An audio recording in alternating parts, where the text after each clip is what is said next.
Сәлем достар, бұл Жусан Инвест. Сіздерден 2 апта ішінде келіп түскен сұрақтарды жинап, жауаптарды дайындап қойдық. Бүгін сұрақтарға Жусан Инвест компаниясының клиенттерге қамқорлық бөлімінің менеджері Назерке Құрманжан жауап береді. Лайк басып, коммент жазыңыз, ал біз бастаймыз. Сәлем достар, менің есімім Назерке Құрманжан. Жусан Инвест компаниясының клиенттерге қамқорлық көрсету бөлімінің менеджерімін. Бүгінгі сіздердің сұрақтарыңызға мен жауап беремін. Демошот деген не және ол не үшін керек? Жусан Инвест компаниясы инвестиция жасауды қалай бастау керек екенін білмей мың толғанып жүрген инвесторларға жаңа мүмкіндік ұсынады.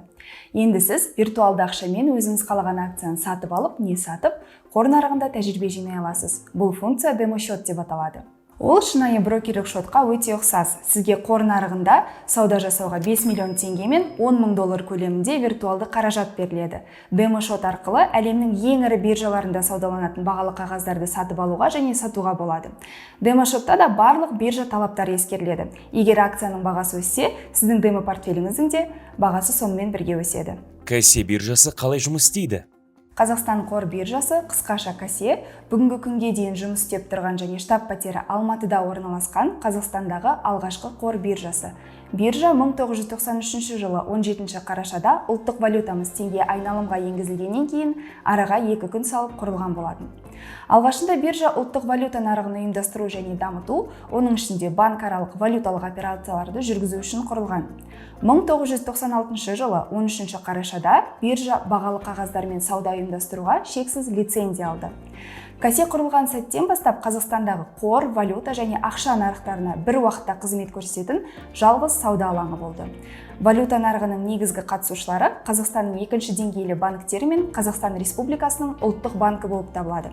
Қазіргі уақытта Кассе теңгемен, ақш долларымен, евромен, Қытай юаньмен және Ресей рублімен, сондай-ақ ақш долларымен, евромен сауда жасайды. Ал бағалы қағаздар бойынша есеп айырысулар Т0 және Т2 шарттармен жүзеге асырылады.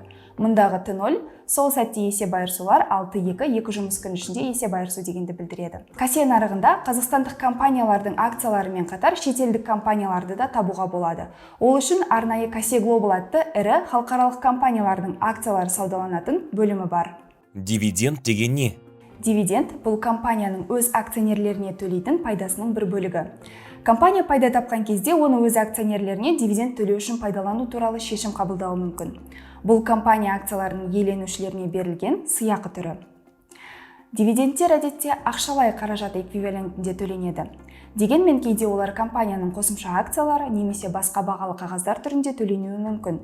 Әдетте дивидендтер тұрақты түрде 90 сайын, жыл сайын немесе басқа да алдын ала белгіленген кезеңдерде төленеді. Акционерлер үшін дивидендтер қосымша кірісті білдіреді.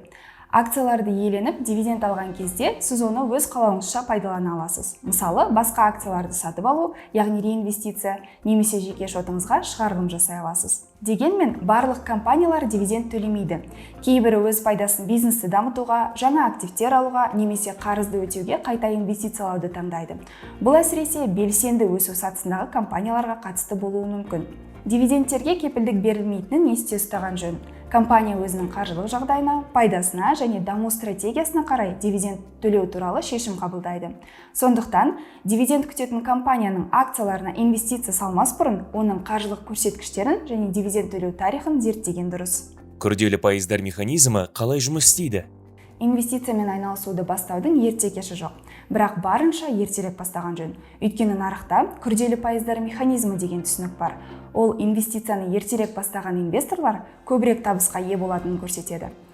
Мысалы, сіз 50 мың теңгені 20% кіріспен инвестицияладыңыз делік. Бір жылдан кейін ол сізге таза кіріс ретінде 10 мың теңге алып келеді. Ал келесі жылы күрделі пайыздар механизмі арқылы тағы 12 мың теңге табыс алып келеді. Өйткені күрделі пайыздар механизмі тек бастапқы соманың 20% емес, бірінші жылда түскен таза табысты да пайда алып келеді. Осылайша, табысыңыз жыл өткен сайын еселене береді. Жусан Инвест зейнетақы активтерін қалай басқарады? Жусан Инвест компаниясы сіздің зейнетақы жинақтарыңызды басқаруға үлкен жауапкершілікпен қарайды. Басқаруға аударған қаражатыңыз түрлі құнды қағаздарға инвестицияланады. Валюталар бойынша 50-50 есебімен бөлінеді. Мысалы, сіз 1 миллион теңге аударсаңыз, оның тең жартысы долларлы құнды қағаздарға, ал қалған жартысы теңгеге бөлінеді. Сіз зейнетақы жинақтарыңызды басқаруға аударған соң, оны үнемі бақылап отырсаңыз болады. Яғни барлығы ашық әрі түсінікті. Кез келген уақытта менің инвестициям қалай жүріп жатыр деген сұрақпен зейнетақы қорындағы жеке кабинетіңізге кіріп, инвестиция табысының көшірмесін алып, бәрін тексере аласыз.